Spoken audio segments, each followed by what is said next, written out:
Salut à tous, ici Nozman. En ce moment je suis sur l'île de la Réunion et j'ai avec moi le Nikon P1000. C'est l'appareil avec le zoom le plus puissant du monde directement intégré dedans. Et en fait ici sur l'île de la Réunion il existe une très grosse araignée. Enfin en tout cas pour moi qui viens de Bretagne, c'est une très grosse araignée vraiment. Et je vais essayer de filmer la plus grosse araignée de l'île de la Réunion avec le zoom le plus puissant du monde. Regardez ce qu'il peut faire sur la colline qui est juste là-bas. Donc en fait je peux voir des petits végétaux qui sont clairement invisibles de là où je suis. Tout simplement avec ce méga zoom. Des zooms pour comprendre un petit peu la folie du truc. Voilà. Et maintenant, on va se mettre à la recherche de cette fameuse araignée. C'est parti.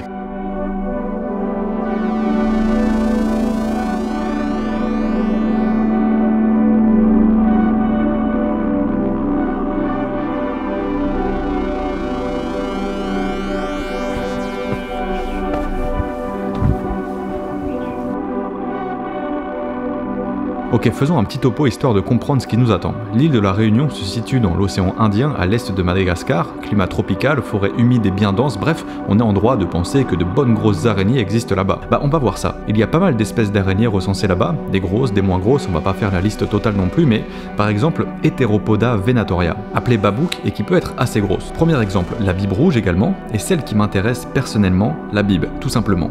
Nephila inorata, aussi appelée néphile dorée, l'araignée effrayante par excellence. Elle peut dépasser largement les 10 cm, donc pour moi c'est gigantesque. Grande patte noire et jaune, grosse toile d'araignée solide, il en existe deux variations niveau couleur, celle que je recherche avec l'abdomen clair et des taches jaunes, et Nephila nigra avec l'abdomen entièrement noir.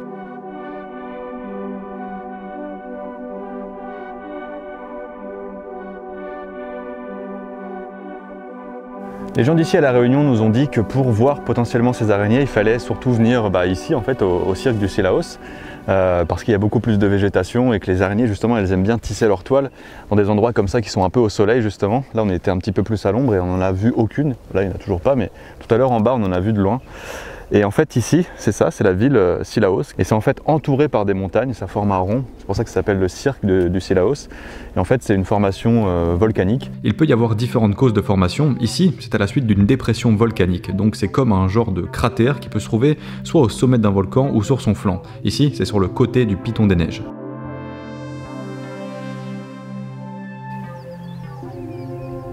Là il y a une autre toile d'araignée encore probablement de cette espèce-là, celle qu'on recherche. Mais il n'y a que son garde-manger, encore une fois, elle est plus là. Et par contre, peut-être qu'il y a un mâle, mais en tout cas il est mort, il est pris dans la toile. Et le mâle est beaucoup plus petit en fait, il y a un dimorphisme sexuel de chez cette espèce, ce qui fait que le mâle est vraiment beaucoup plus petit que la femelle.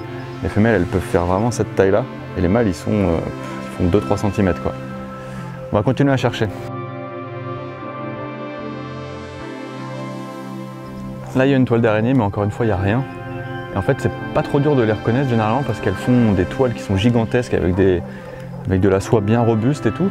Mais là, il n'y a rien encore une fois. Donc là, visiblement, on arrive à un spot plus dégagé où il y a moyen qu'on puisse trouver l'araignée. Donc on va y aller, n'est-ce pas? Oh, il y a une grenouille! Je l'ai en visu.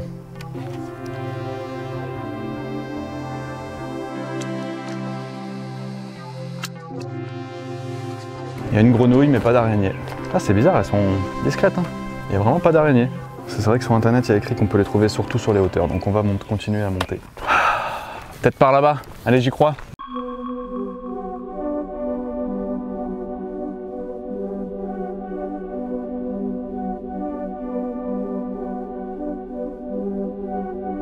Bon là on vient de trouver une belle toile ici, avec même une araignée au milieu.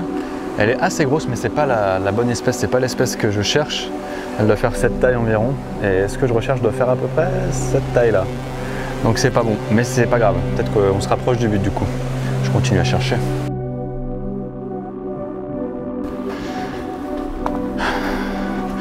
Ah là il y a encore une toile mais il n'y a rien dedans. Je sais pas si c'est l'emplacement ou quoi qui joue, parce que tout à l'heure en ville on en voyait quand même pas mal.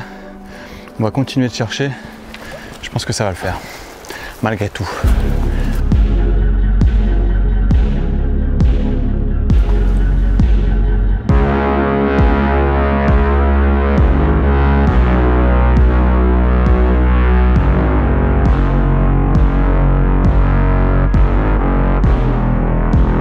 Là on en a trouvé typiquement une La première qui est énorme, elle est vraiment, je pense que c'est une des plus grosses que j'ai vues. Elle fait cette taille là environ, c'est assez dur de dire parce qu'elle est, je sais pas, elle est à 2 mètres de moi là. Mais je pense que déployée, elle fait un peu plus de 10 cm, elle doit faire environ cette taille. Elle est là, elle est énorme, je vais essayer de la voir au P1000.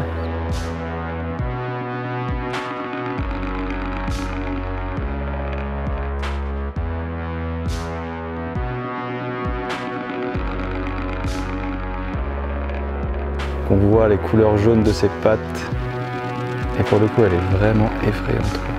Ah si, donc grâce au zoom on peut voir qu'elle est poilue du coup, donc contrairement à ce que j'ai pu dire tout à l'heure, elle est énormissime. Et donc on peut voir, première observation, que c'est bien une arachnide parce qu'il y a 1, 2, 3, 4 pattes x 2, donc 8 pattes. On dirait même en fait si on regarde bien qu'elle en a 10 parce qu'il y en a 2 autres devant. Donc en fait, il y a techniquement, il y a 10 pattes, sauf que les 2 de devant, en fait, c'est pas des pattes, mais ça s'appelle des pédipalpes. Et en fait, ces pédipalpes, elles servent notamment à attraper certaines proies, elles servent à tâter le terrain, entre autres, mais elles servent aussi, très étonnamment chez les mâles, d'organes reproducteurs, en fait. C'est par là que sont envoyés les spermatozoïdes, finalement, pour aller féconder la femelle. Et là, en fait, grâce au zoom, on peut aussi voir qu'il y a une autre araignée juste au-dessus, beaucoup plus petite. Donc peut-être que c'est le mâle, parce que comme je l'ai dit tout à l'heure, il y a un gros dimorphisme sexuel chez cette espèce-là, qui fait que le mâle est beaucoup plus petit que la femelle. Est-ce que c'est le mâle? Je sais pas. J'ai du mal à voir juste d'ici. Mais au moins on en a vu une, et elle est effrayante vraiment.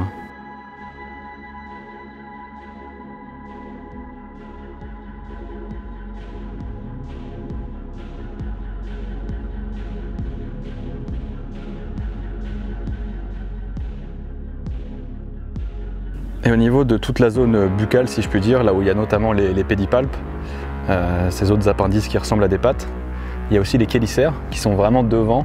C'est l'espèce de mâchoire en fait qui sert à manger, qui sert aussi à injecter le venin, notamment. Mais cette espèce-là, bien qu'elle soit extrêmement effrayante, elle n'est pas du tout dangereuse en fait. Elle ne représente aucun danger pour l'homme. Faut pas la toucher, il n'y a pas de raison, elle est venimeuse, elle a du venin, mais elle est absolument pas dangereuse.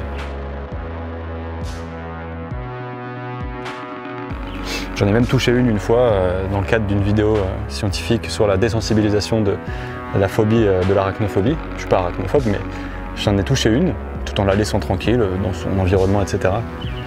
Mais celle-là, elle est vraiment énorme.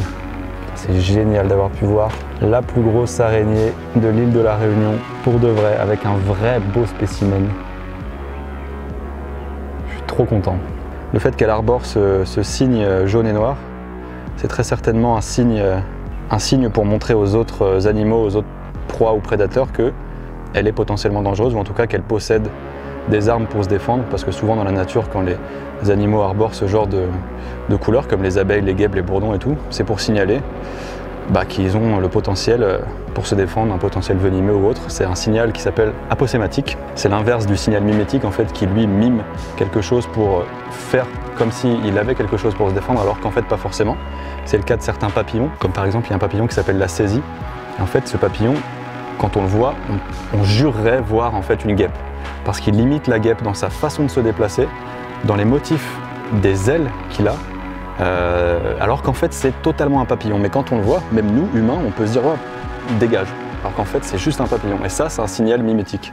Alors que là, c'est potentiellement un signal aposématique, donc qui veut dire attention, danger. Et c'est le cas de plein d'autres bestioles. C'est le cas avec les serpents, certains serpents qui arborent des couleurs rouges, jaunes, etc. C'est le cas de certaines grenouilles toutes bleues. Les grenouilles toutes bleues, c'est clairement un signal aposématique. Très cool, en plus elle bouge, c'est génial. On va s'arrêter là-dessus. Je suis très content d'avoir fait cette découverte. Et si vous la croisez à La Réunion, n'ayez absolument pas peur d'elle, mais plutôt admirez-la, respectez-les, regardez-les, appréciez le fait qu'elle soit là et qu'elle soit totalement gentille. Et abonnez-vous à la chaîne aussi, parce que la science n'attend pas. Allez, salut!